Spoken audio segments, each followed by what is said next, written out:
Историята тържествено е онемяла за решителния български принос в изграждането на независимата Атонска Света гора. Тази територия се обвързва категорично с византийските владетели. Нашите царе отсъстват в летописите, които естествено са прилежно замъглени от гръцките хронисти. Но истината, макар и леко, все пак проблясва в тази Света гора.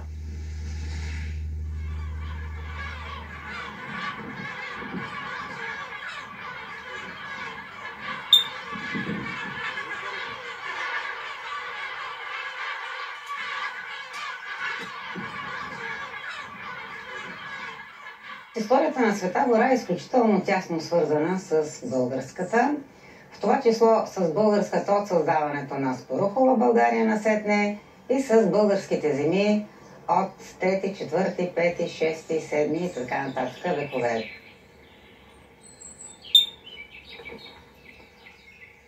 Догматично на Света гора жени не се допускат. Това не пречи на учените да размиват границата.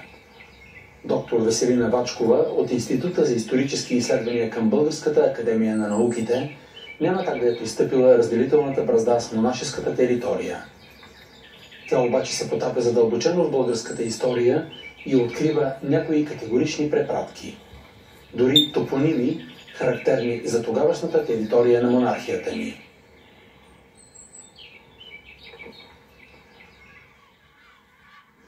Ами да започнем от името. Това е едно име, което в момента е в употреба в целия християнски свят. Проблемът е, че то се появява за първи път, отнесено към Атон, около 1230 година, в частност след 9 март 1230 година, когато Йоан Асен II, след битката при Клокотница, присъединява териториите на бившото епирско деспотство и в българските граници влиза съответно и Атонския полуостров.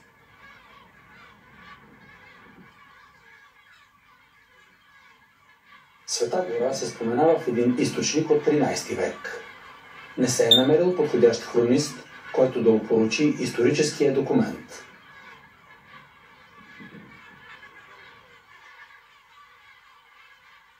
В Атопецката грамота ние за първи път виждаме точно названието на Света гора, едно дарение, което е направено на Света Богородица Латопецка в Света гора Атонска.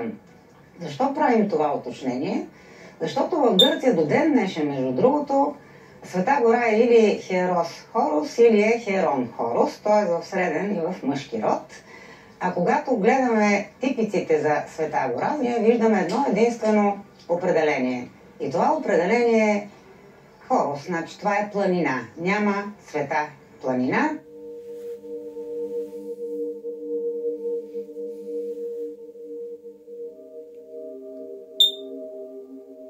Изследователите са категорични, че топоса Света гора е характерен за тогавашните български земи. Той е част от културното наследство, което се пренася в християнското общество.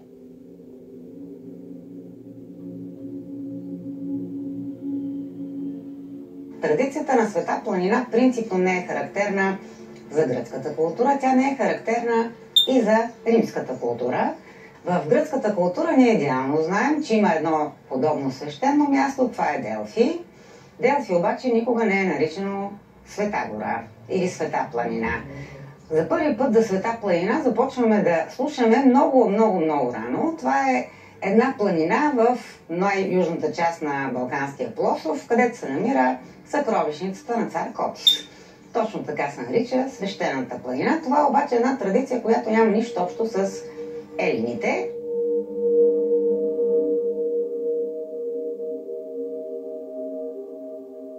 Свещеното монашество е поредният български принос на Атон. Тези хора живеят в скални ниши, спазват строги правила на живот, отдадени са на духовното. Светските съблазни са през няколко галактики от тях. Отново това го виждаме по нашите земи. Става дума за така наречените скитски монаси, които стават изключително голяма сила в периода 4-6 век. Това е най-ученото част от християнския свят по това време. Не трябва да бъркаме монасите в скити, откъдето ще дойде и думата скит. Между другото, Скития, това е Добруджа от двете страни на Дунава и монашеството в Египет. Те се зараждат по едно и също време, но имат една доста сериозна разлика. Скитските монаси излъчват плеяда от големи учени, тъй като това е учено монашество. Точно такова ще бъде и Светогорското по-късно. Едновременно много аскетично и изключително учено, с тенденция да се вмесва в работите на църквата, когато се налага, когато църквата има някаква тенденция да се отклони от така нареченото никейство, т.е. от първите векове на християнското институционализиране. Скитските монаси излъчват на първо място Етикосистер, този, който пише първата космография. След това виждаме Дионисий Малки, който прави летоброенето от Христа, за да видим накрая Йоан Максенци, който е духовен ментор на император Юстиниан Велики, и на Петия Вселенски събор той прокарва формулата на скитските монаси, която е уникална като полет на мисълта. Това е теопасхалната формула, т.е. как да определим Христос като онова лице на Троицата, което страда за нас. От тук идва Богът, който страда.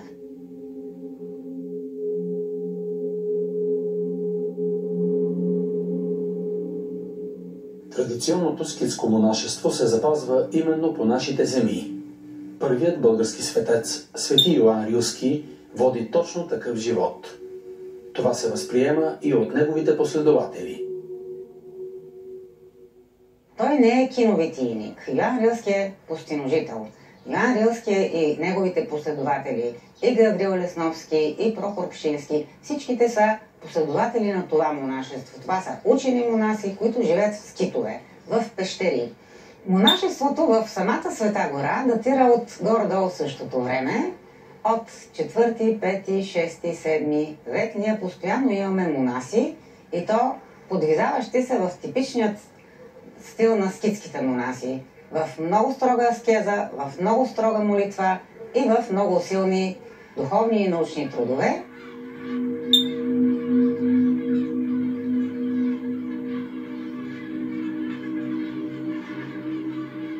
България винаги е имала отчетливо присъствие на Атон.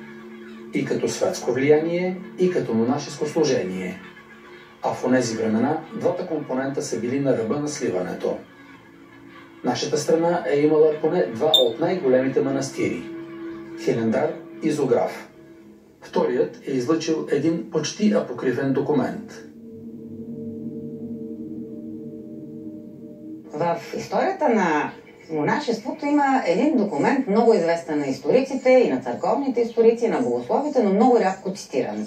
Това е Зографската летопис или Зографския разказ. Това е един разказ от 13 век, който разказва как точно е създадена Света гора. Ами Света гора е създадена последния начин, ако ние съдим по два документа, оригинални. Единият е допълнен и през 14 век. Става дума за Бориловия синодик, който разказва за събора от 1235 година, който е проведен много символично между азиатската и европейската част на, нека да го наречем, християнските земи. От азиатската част е Никея, а от европейската част е България, Ламсак и Галиполи съответно.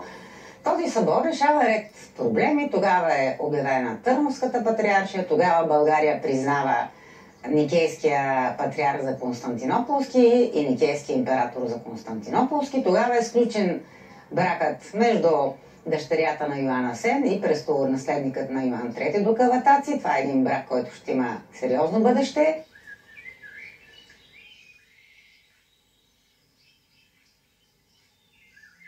Най-същественото в Бориловия синодик и във Ватопецката грамота на Йоан Асен от 1230 година е разказа за масираното присъствие на атонски монаси на събора. Интересно е, че на двата брега на Дарданелите ги води лично българският цар. Именно на този събор Света гора получава автономия.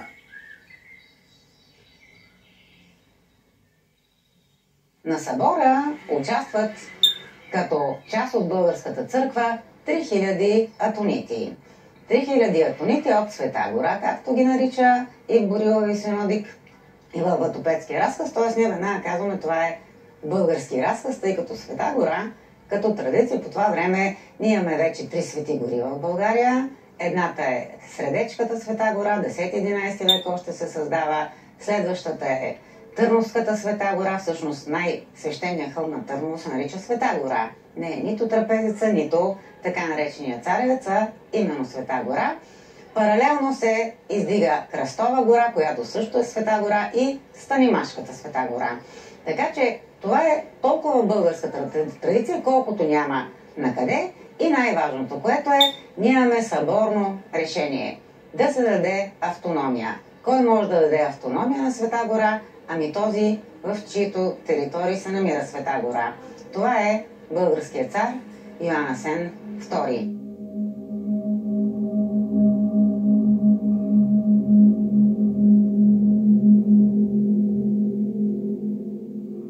Доктор Вачкова открива данни, според които събора в Лампсак, Галиполи, изиграва решителна роля за развитието на Света гора. Благодарение на Йоан Асен II се запазва този монашески полуостров. Точно с решението на събора се гарантира най-важното за запазването на уникалността на Света гора. На първо място, това е нейният характер на изключително разнообразен. Буквално може да проследим историята на монашеството само в Света гора. От скита на изключителния отшелник, който в пещерата си има 2 неща – съд за вода и библиотека, през колибите, където имаме строго постничество и мълчаливо моление, през килиите до манастирите. Манастирите могат да са с студийски устав, могат да бъдат и диоритмични, т.е. със собствен устав. Имаме цялата палитра на анахоретството, на този алтернативен начин да се търси Бога, запазени тъкмо заради един факт. За да се установи подобно уникално творение в православния свят, не стига грамота. Трябва да имаме съборно решение, което да подкрепи, да влезе в сила за църквата това императорско решение. Точно както и съборните актове се нуждаят от императорско потвърждение. Това е духът на православната църква, той до ден днешен. Теоретично и по закон би трябвало да е такъв. Имаме двете власти, които не могат на практика да действат една без друга, когато става дума за някакво решение, свързано изключително с духовното развитие. С събора от 1235 година се прави точно това.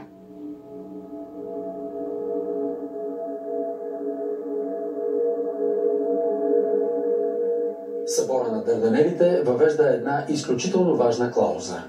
Без нея многообразието във формите на служение би било заличено.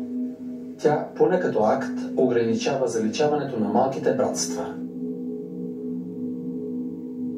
Това е ограничаване на манастирското владение. Манастирът няма право да апроприира, да иззема земи на скитове, колиби и килии за сметка на своите територии. Той може да получава с грамоти каквито иска територии, в това число много извън териториите на Атон. Той обаче няма право да ликвидира, защото като се изземат земите, се иззема съответно и пещерата, или килията, или колибата, и на атонитите, и по този начин да пресича всяка възможност за практикуване на едно монашество, което ни отвежда в далечния период на Христовото време, първия отшелник, и то точно този тип, според всички манастирски предания, това е самия Йоан Кръстител.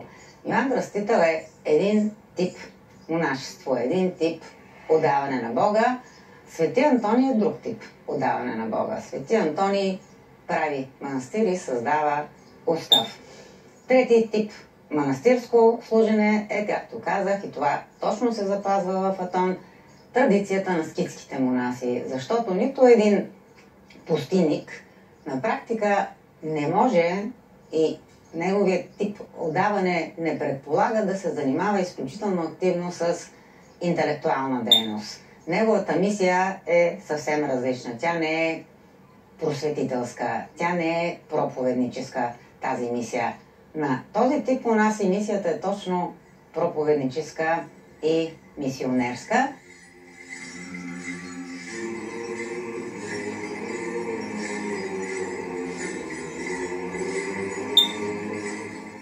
Събора от 1235 година е изключително важен по много линии. За България това е преломният момент, в който официално напуска унията, сключена с Рим през 1204. Оттам нататък няма отстъпление от православието. Малко по-късно Търновската патриаршия ще бъде обявена за единствената църква майка. Но тогава се сключва нова уния, която трябва да стабилизира възстановената Византия.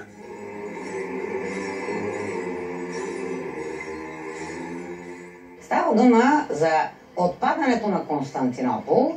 Как става това отпадане на Константинопол? През 1261 година Никея отвоюва Константинопол, възстановява се формално Византия. Тя обаче е в едно изключително враждебно обкръжение. Имаме коалицията на Шарл Анжуйски, имаме претенции на балканските владетели, латините не се отказват от владенията си толкова лесно. В тези условия папството е единственият съюзник, който би могъл да гарантира едно спокойствие поне спрямо Запада. Какво прави тогавашният император Михаил VIII Палеолог, който е възстановителен на Византия? През 1274 година той сключва така наречената Лионска уния. Разликата между Търновската уния и Лионската уния е фундаментална. Първо да видим къде се сключват. Търновската уния е сключена в Търново, т.е. на българска територия, а когато някой идва на крака, това означава, че този, който го посреща, е по-високопоставен. Значи, в случая папството изпълнява една своя мисия, само че съвсем умишлено издигайки в по-висок ранг българският владетел. Със знамето дадено и така нататък, и така нататък. Тази уния е сключена в Лион, т.е. в дълбоки католически територии. И нещо друго, в България има много влияния на унията. Има много западни влияния, които са проследими и за които, за щастие, има достатъчно вече писано и в изкуството, и в фолклора, и в архитектурата има достатъчно. Да не говорим, че и в богословието на места може да се открие подобно влияние. Само, че в България няма нито един конфликт между униатите и тези, които не са униати. Включително примас Василий се оттегля доброволно с възстановяването на патриаршията. Той отива в Света гора, примас Василий.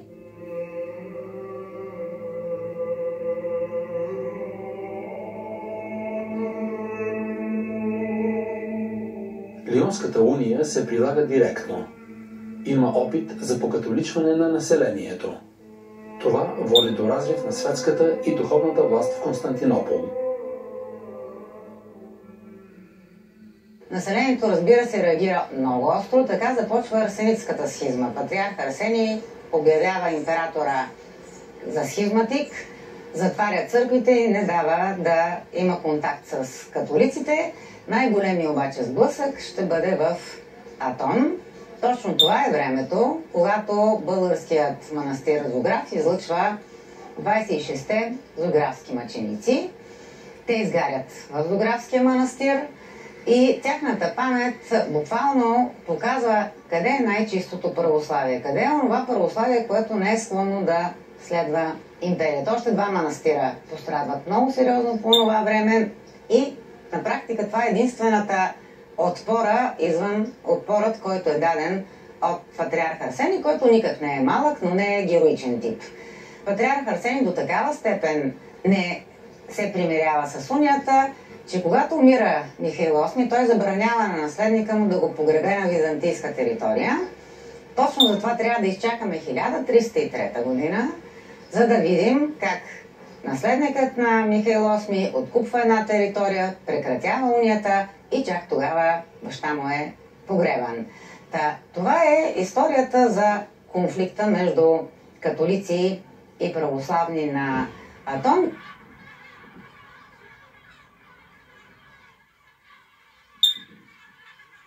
На някои атонски манастири се веят знамена с категорични антикатолически послания. Историците откриват, че в Света гора, Ватикана, все пак има известно присъствие. Колкото и това да не фигурира в официалните документи.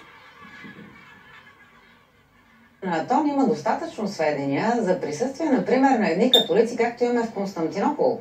Такива католици, които католици се наричат католици, тъй като в крайна сметка католицизма решава да ги приеме за такива. Става дума за францисканците. Ние имаме францискански манастир почти непосредствено след създаването на францисканския орден.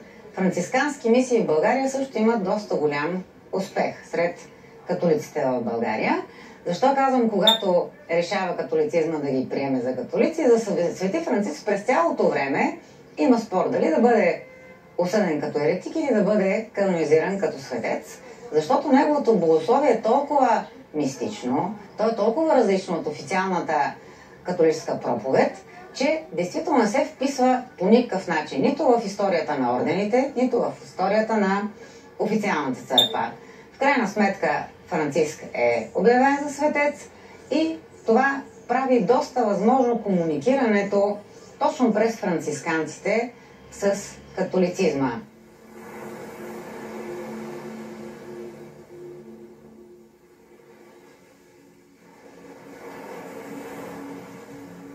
Вселенският събор в Лампсак, Галиполи, налага един мултиетнически модел. Владетелят на българи и гърци Йоан Асен II успява да издейства забрана за превръщането на манастирите в гръцки. И това до известна степен се постига. А колкото до католическите безчинства, за които се разказват истории, изследователите препоръчват да се прави разлика между духовници и кръстоносци, които веят лозунги на копията си, за да мотивират своите походи.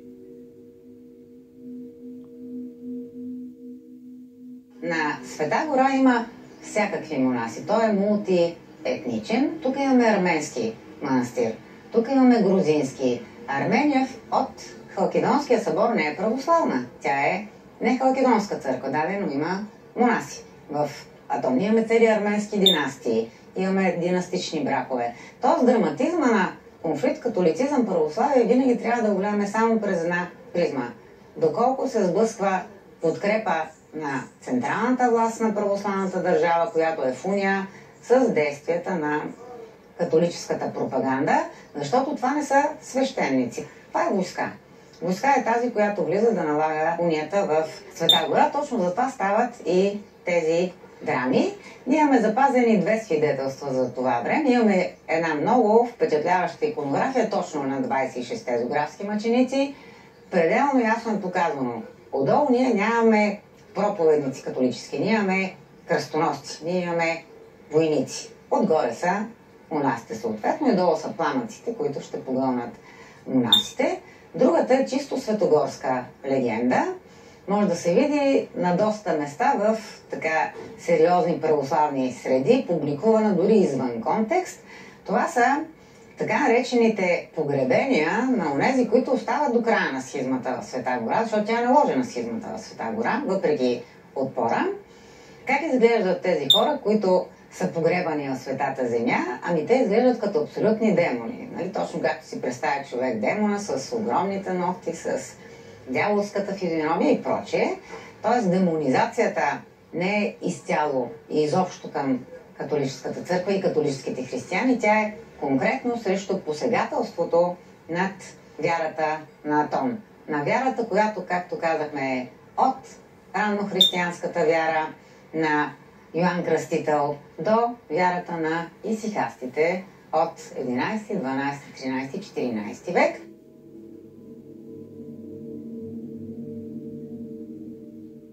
От Атон идва мощният духовен подем, известен като палеологов ренесанс.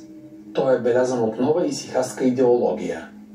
Тук българското влияние е толкова мощно, че и сляп хронист не би могъл да го подмине.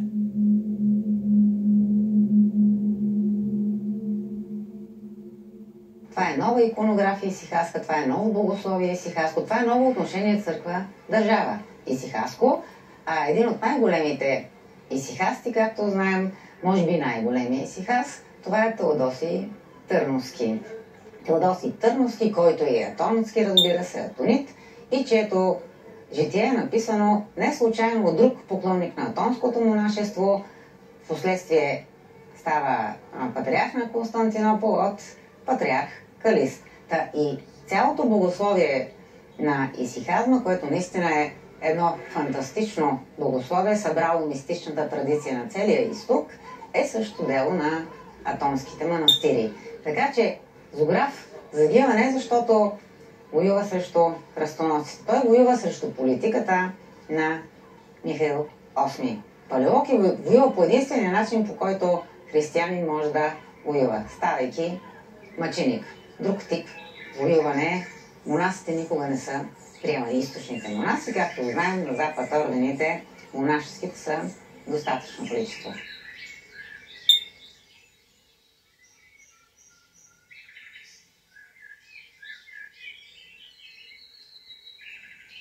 Би било пресилено да говорим, че Света гора винаги е била единствено българска. В 20-те манастира има гръцко, руско, сръбско монашество. По дух Света гора е била българска и като отшелническо монашество Света гора е била българска, защото отшелничеството принципно не е характерно за Византия. Отшелници имаме в Мала Азия, но Мала Азия твърде рано пада под ислямска власт. И това ще станат бъдещите дервиши. Общо взето една голяма част от мистиците не виждат, Бог знае каква разлика между единия мистицизъм и другия мистицизъм. Това обаче, което е характерно за нас, е точно едно монашество, което е свързано с живот в скитове. Те се обединяват само по определени причини. Ние просто сме, ако не родината, то втората майка на монашеството в скитове, в килии и в колиби. В България всички големи светци на практика са такива. Такава дори и Света Петка. И тя е тип скитски монах. В Византия, ако има някой случайно, той се казва свети еди кой си Колибар. Например, свети Йоан Колибар, 3 са такива в Византия. Нито един монах, който живее в пещера, няма в Византия. Та скитовете, колибите и келиите, т.е.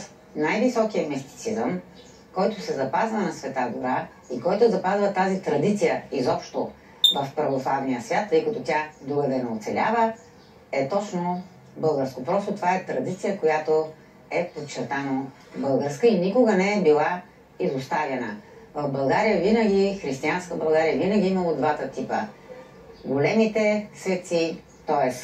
отшелниците, монашеството в манастирите и официалната църква. Винаги са били 3 части, не само монашество в манастири и официална църква, както ще стане в Византия.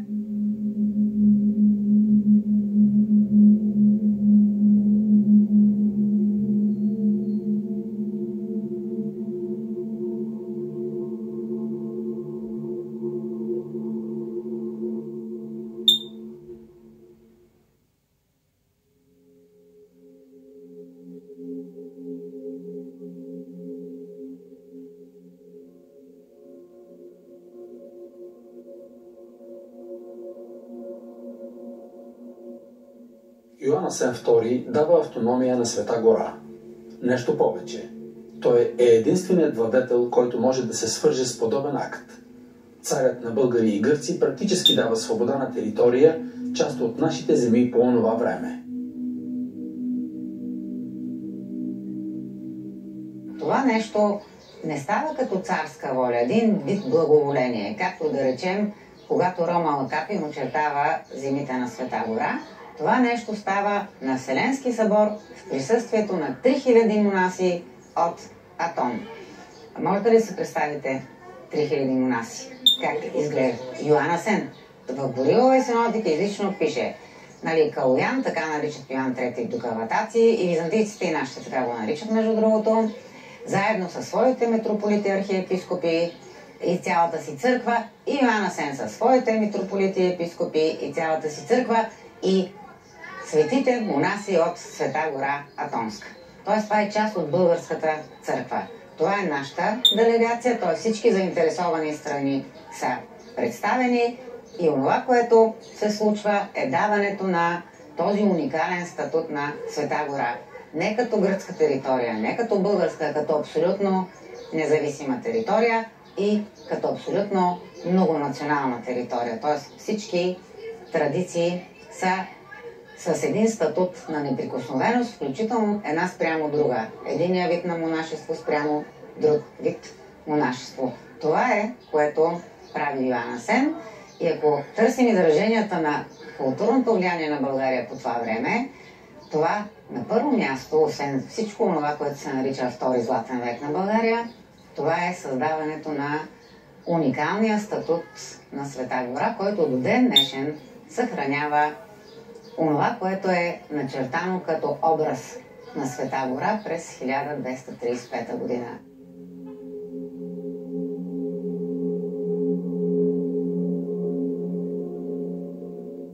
Всичко в типиците насочва към византийско и гръцко влияние на Света гора. От времето на Роман Лакапин насам тече една непрекъсната византинизация. Това се разгадава и в модела, който включва организирането на столица. Така е създадена Карея.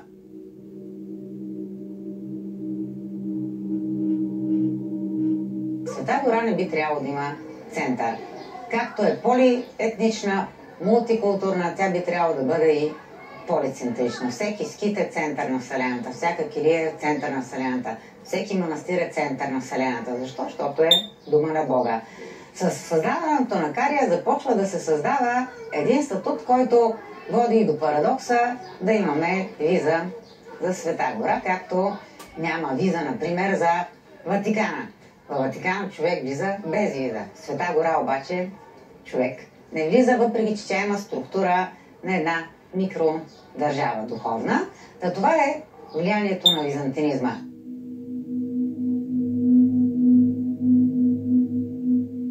Някои учени тълкуват действията на Йоан Асен II след събора през 1235 година като доброволно отказване от територия. Други виждат в действията му последователна линия на поведение по отношение на църковната власт.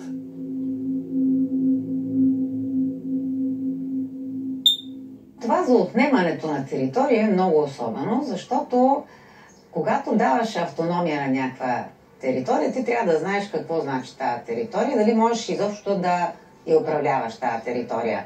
По принцип, Света гора от тук нататък ще богатее още повече и ще стане изключително заможна от един момент нататък, което ще води до страхотни проблеми между монасите. Както знаем, история славяно-българска, която е почната в Азограф, пък завършена в Хилендар. Защо? Заради спорове между братята, както пише Паисий Хилендарски. Тоест споровете, и то най-вече имуществени спорове, са една така тъмна страна на този живот, който е свързан точно с обогатяването на манастирите. А Света гора не би трябвало да е отнета от никого. На практика тя е независима територия.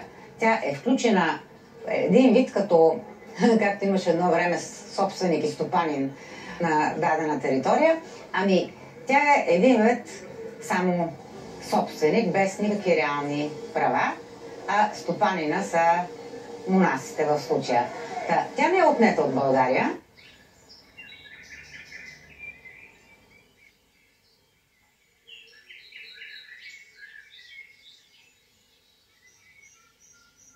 Трудно може да се заличат създателите на иконографския канон Достойно ест и на Богородичния химн. Правени са опити, но недостатъчно успешни. Има и друг определено български канон.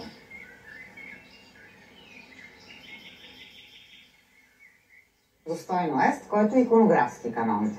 За първият химн, което е важно да кажем, че в този химн има само един народ, който се споменава поименно. Това сме ние, защото сме спасили Константинопол.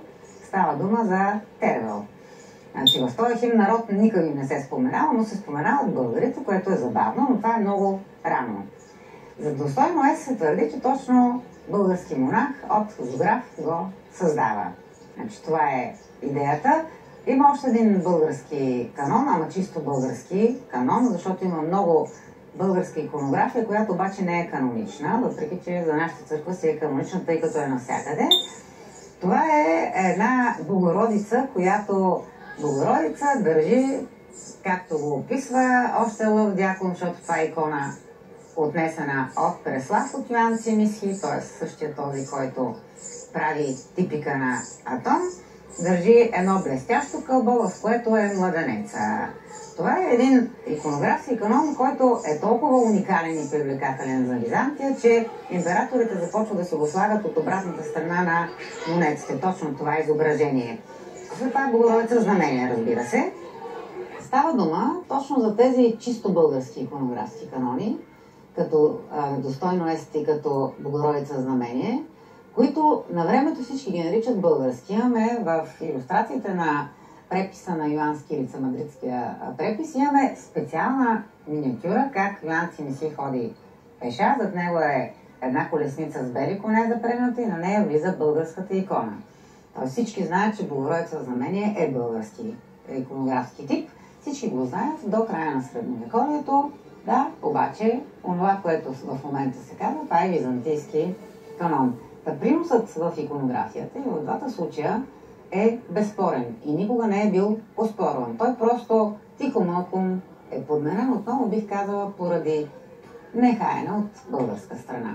Защото всички доказателства и всички писания до края на 19 век пишат едно и също нещо и доказват едно и също нещо. Проблема е, че от началото на 20 век ние методично, по различни причини, се дистанцираме от това, което се нарича православно наследство. Ние се дистанцираме от доста наследства, но най-голямата дистанция може би е от църковното наследство. Това е и, разбира се, просветителския дух на 19 и началото на 20 век и атеистичния дух на комунизма. Това обаче е една политика, която е устойчива и не зависи от промяната на режима 1944 година. И Третото българско царство и комунистическа България с еднаква устойчивост и даже понякога настървение се дистанцират от припознаването на религиозни феномени за български. Винаги византийско, провинциално византийско, българската икона и българския химн и всичко това, да речем, което е свързано с Атон и с достойно ес, изрично е било определено като българско.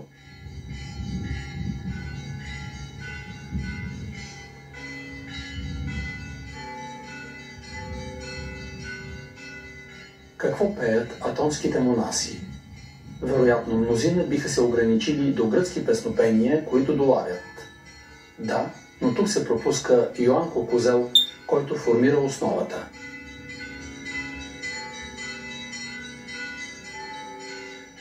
Полифонното пеене се свързва с българина Йоанко Козел, който не е знал дума гръцки.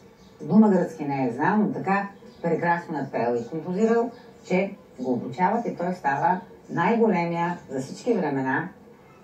Обикновено се казва, че нашата църква няма орган. Нашата църква няма орган, защото има Йоанко Козел. Ако нямаше Йоанко Козел, нашата църква щеше да има орган. Първият орган е подарен от Константинопол на Людовик Благочестивий. Тоест нашата църква до Йоанко Козел има орган. Има всякакви инструменти. В момента, в който се налага полифонното пеене, няма нужда от орган. Това е причината за тази особеност. Органът ще се мултиплицира на Запад като елемент на църквата. Както виждаме, това полифонно пеене включително се отразява върху интериора на църквата. Едно е да трябва да го съобразяваш с орган и с не само хор, а и с съответно озвучаване друго. Съвсем друго е да имаш полифоничното пеене.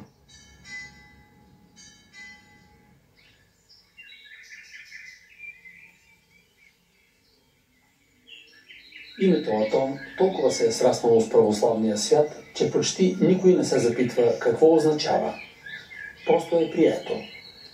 Една от историите насочва към тракийски колос.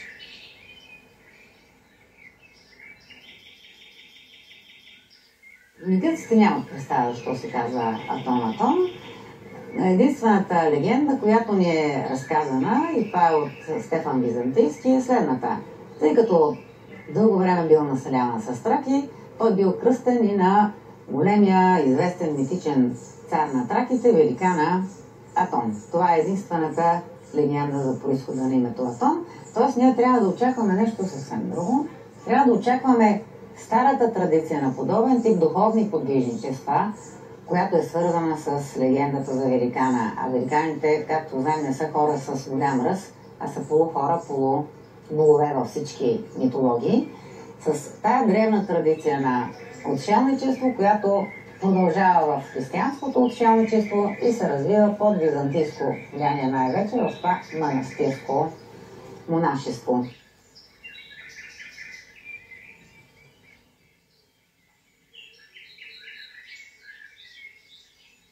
Твърде съмнително е да открием сериозни материални следи от миналото на място, където живее внушително монашеско братство. На Атон това е категорично застъпено. Артефактите от древността са заличени или усвоени. Духовните братства, особено мистичните духовни братства, не оставят подобни следи, освен ако не оставят такива следи, които са разбираеми само за членове на братството.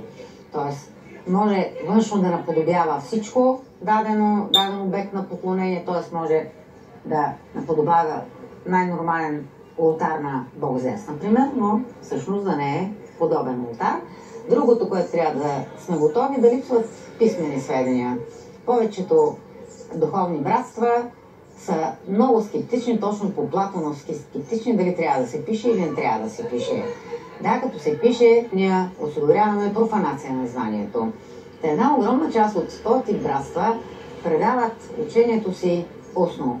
Възможността да попаднем на следи, които да ни кажат със сигурност, да речем кога възниква дадено братство, до кога се намира тук, да речем скитските монаси, не може да ги локализираме изобщо, ако не са двата момента, в които са решаваща сила в развитието изобщо на православния свят. В случая с Атон, още с легендата за името на полуостров Атон, а именно, че полуостров Атон е кръстен на този тракийски първи митичен цар и великан Атон, ни отвежда в една много дълбока древност. Това не е просто място, което е кръстено на някого, то е място, където е пребивавал. Когато видим великаните, ние знаем кои са великаните, това е предолимпийското поколение.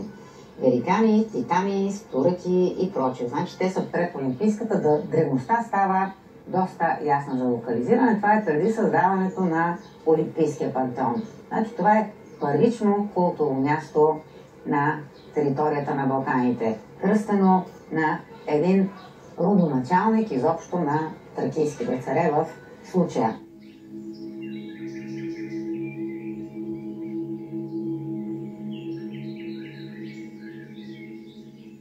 Духовните братства на Балканите се създават много преди еленския период.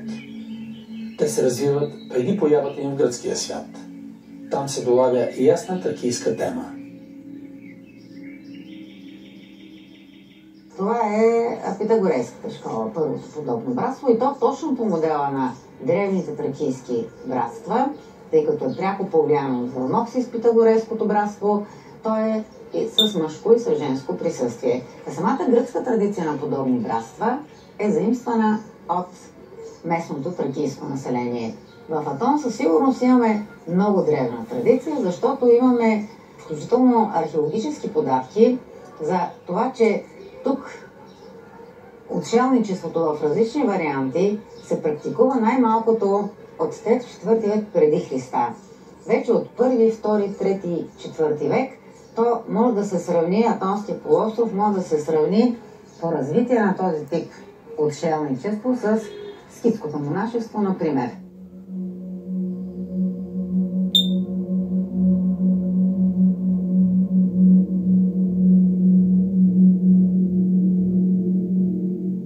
Манастирът не може да се самоиздържа. Той съществува с дарения отвън.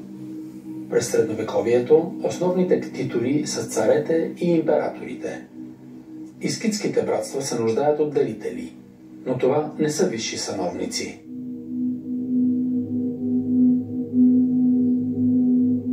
За да се отдадеш на молитва и на научни трудове, каквото правят скитските монаси, каквото правят и атонските монаси, някой трябва да те храни просто. Кой те храни?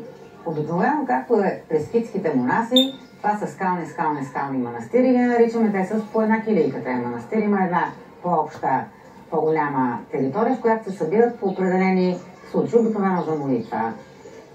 В подножието на тези планински отшелнически обители обикновено има население, каквито са въпросните власти, за които толкова много се приказва в царските грамоти по-късно, дали трябва да ги има властите, дали не трябва да ги има.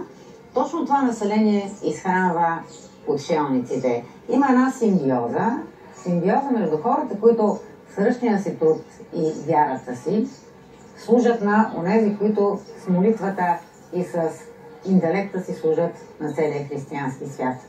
Обикновено точно тези селища са освободени от данъците. Тези селища действително се оставят да обслужват монашеството, скитското монашество така е издържано, така наречената Софийска Света гора така е издържана, Търновската Света гора така е издържана. Става дума за един изключително оригинален вариант, който буквално може да се нарече балкански патент на анахоретство. Ти си много учен и ти си голям мистик. Съответно, ти имаш призвание. Това призвание, за да можеш да го изпълняваш, ти получаваш труда и уважението на тези хора.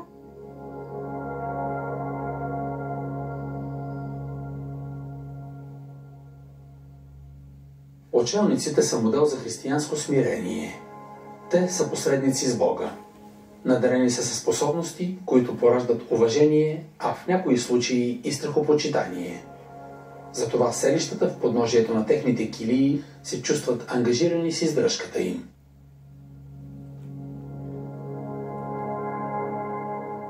Тези монаси обикновено са перфектни лечители. В случая с Йоан Рилски, неговата лична харизма е лечителска до такава степен, че може и да убива, не само да лекува.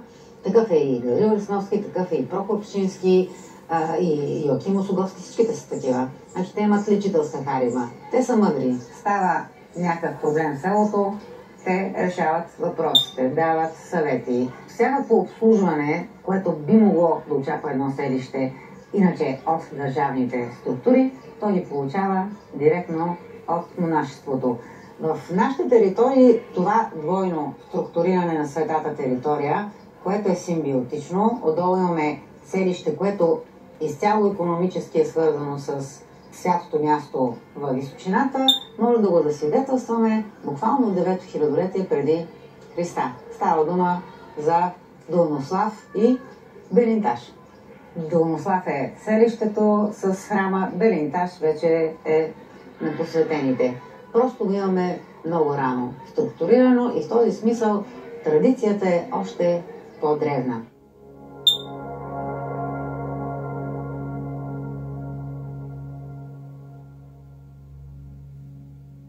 Света гора и Ватикана са двете места, където се пази най-сериозен обем от балканска литература.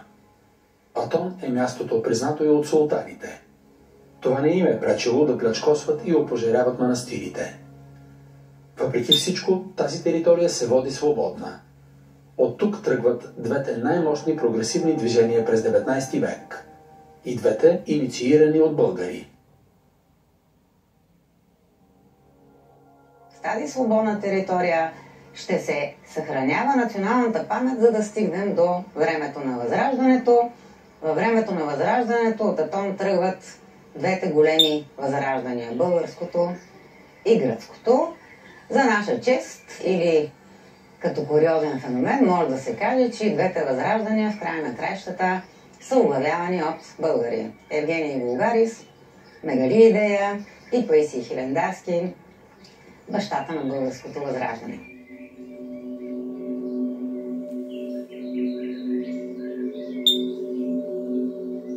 Заявяването на българската позиция на Света гора се откроява до един късен период. Особената роля не се ограничава само в изграждането на скитските братства. Гидите на Захари Зограф се долагат и в императорския Светогорски манастир. Но това е потиснато от тежко мълчание. През 19 век, когато Захари Зограф отива да рисува не нещо друго, а точно Великата лавра Свети Атанаси, какво се случва? Ами случва се следното. Той изографисва една част от църквата и притежателите на Великата лавра са до толкова скандализирани, че отказват да му платят. Той по един много типичен български начин казва: добре, няма да ни платите, аз тогава ще изрисувам цялата църква. Какво рисува Захари Зограф? Ами той рисува не това, което му е поръчано. Той прави на практика всички вселенски събори. Той рисува вселенските събори, с което абсолютно недвусмислено посочва следното. Нашата църква се гради на вселенските събори, а и онова, което е Света гора Атонска, се основава на съборни решения. Една иконография на вселенските събори винаги дава едно единствено отношение. Това е за тази симфония между властите с превес на църквата. Тоест, светската власт е само до толкова, доколкото църквата има нужда от нещо. В противен случай, ако светската власт се намесва в църковната, събора може включително да анатемоса светската власт. По някаква странна ирония на съдбата, след този конфликт с местните власти, Захари Зограф умира твърде млад, както е известно.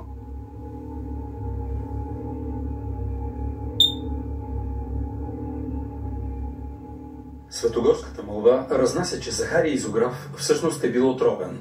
Дали заради сцените, които рисува в храма на Великата Лавра, или пък за да не твори и другаде. Той обаче оставя подписа си и в Зографския манастир.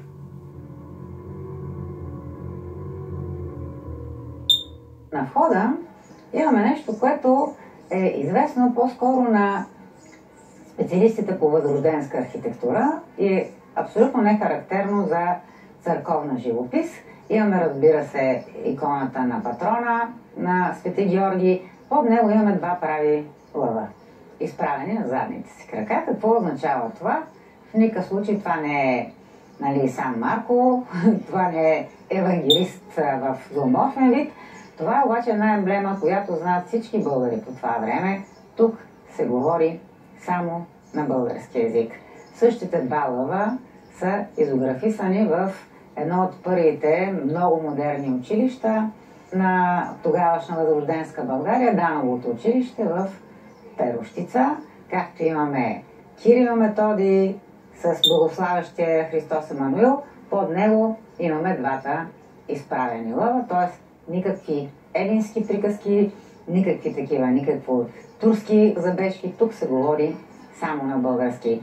Тоест, ние сме заявявали своите амбиции през цялото време, включително и в една такава ситуация, каквато е в 19 век. 19 век просто е век на огромни промени и тези огромни промени, включително и част от църковните деци, са доста повлияни от духа на просвещението. Затова и виждаме подобни трудни за разчитане знаци. Един зограф, който е светски зограф, Захари, отива, обаче демонстрира нашата църковна претенция към изграждането на християнския свят и в частност на Света гора с 7-те вселенски събора. Същият зограф, защото и това е една Захари Зограф иконография, обявява зограф изрично за манастир, в който се говори само на български. Подобна емблема не се сеща да направи нито един от зографите по това време, а и днешните власти на тези манастири, доколкото знам от разкази на хора, не го споменават, изобщо не го сочат. А подобен манастир на подобно място, с подобна зография, просто трябва много добре да говори какво е било самочувствието на българите в Света гора и какво е било знанието в България за нашия принос за светогорското монашество.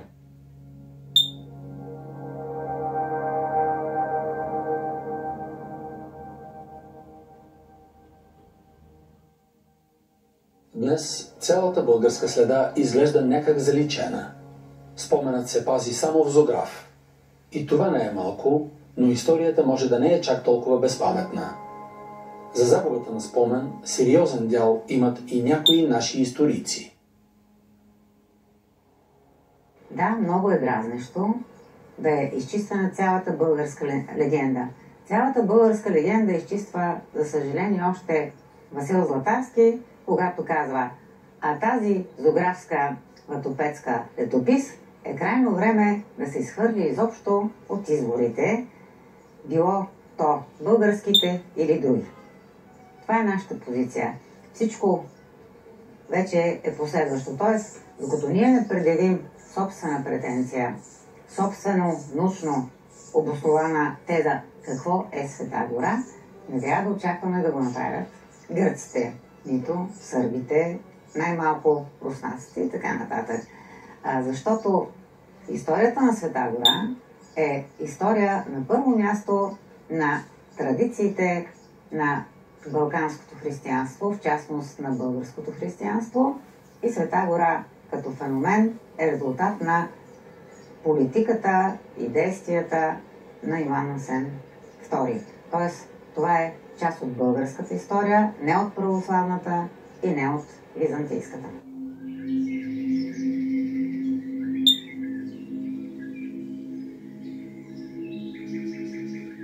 Укривана и директно заличавана, българската идея на Атон все пак е жива. Не само в Зограф. Ватопедската грамота на Йоан Асен II и Бориловия синодик хвърлят мощна светлина за събитията, съхранили тази монашеска територия. Независимо от отчаяните опити на профилираните хронисти да заметат българската следа.